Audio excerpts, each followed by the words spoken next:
पेंचा पेची, shape shifting demon.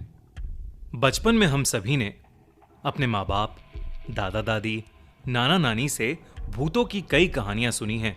पर सोचिए कि क्या हो अगर एक दिन ऐसी ही एक कहानी सच हो जाए। 21 साल के शुभजीत के साथ कुछ ऐसा ही हुआ। शुभजीत 3 साल बाद अपनी पढ़ाई पूरी करके अपने गांव वापस आया था। शुभजीत वैसे तो बंगाल के पुरुलिया डिस्ट्रिक्ट के एक छोटे से गांव का रहने वाला था, पर पढ़ाई के सिलसिले में वो पिछले 3 साल से कलकत्ता में रह रहा था।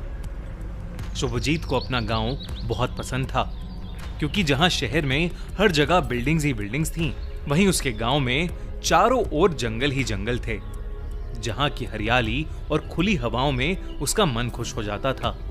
पर ये जंगल भी अपने अंदर कुछ ऐसे राज छुपाए बैठे थे, जिसकी वजह से गांव के लोग रात को कभी भी अकेले जंगल में नहीं जाते थे। वहां की कहानियों की माने तो जंगल में एक राक्षस रहता था, जो कि लोगों की जान निकालकर उन्हें मरने के लिए छोड़ देता था। लोग कहते थे कि गांव में जो भी पूर्णमासी की रात को उस जंगल में गया है, वो कभी भी जिंदा वापस नहीं लौटा।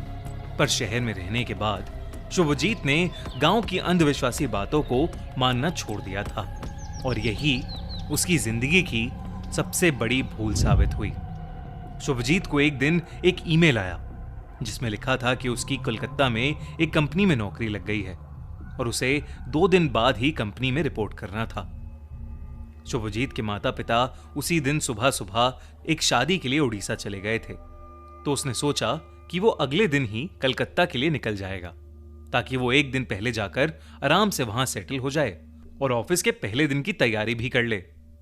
शुभजीत की गांव में आखिरी रात थी। उसने पूरा दिन अपने गांव के दोस्तों के साथ पार्टी की, और पार्टी करते करते कब रात हो गई उन्हें पता भी नहीं चला। सबने थोड़ी पी रखी थी, तो सब लोग साथ में ही वापस घर जा रहे थे। शुभजीत के एक दोस्त मोंटी का घर बिल्कुल जंगल के रास्ते से सटा हुआ था।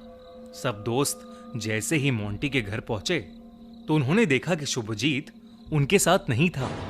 उसके दोस्त उसके लिए परेशान हो गए और उसे आसपास ढूंढने लगे। पर शुभजीत को मोंटी के घर के पास आते ही जंगल से एक आवाज आई। उसे ऐसा लगा कि जैसे किसी ने उसका नाम पुकारा हो।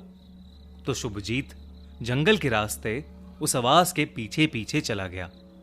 वैसे तो शुभजीत बचपन में उस राक्षस की कहानियों पर बहुत विश्वास करता था, और उसे उन कहानियों से डर भी लगता था। पर कलकत्ता में रहने और पढ़ने के बाद अब उसका सब कहानियों से पूरी तरह से विश्वास उठ चुका था। हालांकि शुभजीत की सारी जिंदगी उसी गांव में बीती थी, पर फिर भी उसकी 21 साल की जिंदगी में उस दिन वो पहली बार अकेले रात को जंगल वाले रास्ते पर जा रहा था। उस जंगल में जाते हुए उसने रास्ते में एक सिगरेट जला ली। जैसे ही उसने लाइटर से सिगरेट जलाई, तो माचिस जलने के साथ साथ शुभजीत को जंगल के सन्नाटे में एक उल्लू की आवाज आई। शुभजीत सिगरेट पीता पीता चल रहा था, और अब कम से कम आधे किलोमीटर की दूरी तय कर चुका था कि तभी शुभजीत की सिगरेट के धुएं को चीरता हुआ वहां से कुछ गुजरा। क्योंकि सर्दी का मौसम था, तो रात को ऐसी हवा का चलना आम बात थी, इसलिए शुभजीत को लगा कि वो बस एक हवा का झोंका था। उसने अपनी सिगरेट बुझाई, और जैसे ही अगला कदम बढ़ाया, तो उस उल्लू की आवाज और तेज हो गई। शुभजीत अब थोड़ा घबराने लगा था। तभी उसने देखा कि पेड़ की डाली से 2 बड़ी बड़ी आंखें उसे घूर रही हैं, जैसे किसी उल्लू की आंखें हों, पर बहुत बड़ी, लाल और भयानक। उन आंखों को देखकर शुभजीत और घबराने लगा और जंगल के रास्ते से वापस मुड़ गया। वो कई देर तक चलता रहा, लेकिन वो उस जंगल से बाहर नहीं निकल पा रहा था। जैसे जैसे वो और ज्यादा डर रहा था, वैसे वैसे उल्लू की आवाजें भी बढ़ती जा रही थीं। चलते चलते उसे फिर से एक तेज हवा का झोंका महसूस हुआ, लेकिन इस बार शुभजीत ने अपने गाल पर हाथ लगाया, तो उसके गाल से खून बह रहा था। तभी अचानक उसे दिखा कि उस जंगल के सभी पेड़ों पर 2 बड़ी बड़ी लाल और भयानक आंखें चमक रही हैं। उसे तब याद आया कि उस रात पूर्णमासी की रात थी। अब उसे उस राक्षस से जुड़ी सभी बातें सच लगने लगी थीं। उसे बिल्कुल भी समझ नहीं आ रहा था कि वो क्या करे। ऐसा लग रहा था कि उस जंगल में छोटी छोटी लाल लाइट चमक रही हों। वो जोरों से जंगल से भागा और अचानक से उस जंगल में से सैकड़ों उल्लू अपनी तीखी आवाज निकालते हुए हवा में उड़ने लगे और उसको उन उल्लुओं ने चारों तरफ से घेर लिया। शुभजीत की आंखों के सामने वो सारे उल्लू एक बहुत ही बड़े और विशाल राक्षस में बदल गए। उस राक्षस की आंखें किसी उल्लू की जैसी ही बड़ी-बड़ी, लाल और भयानक दिख रही थीं। उस राक्षस के दांत भी बेहद नुकीले थे। शुभजीत के उस राक्षस को देखते ही रोंगटे खड़े हो गए।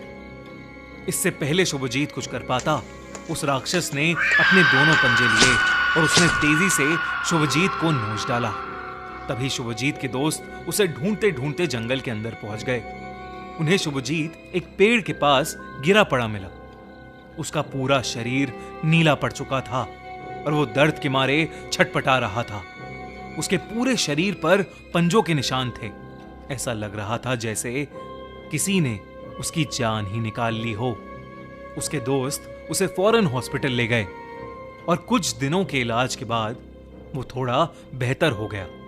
शुभजीत ने जब लोगों को अपने साथ हुआ किस्सा बताया तो सब हैरान थे।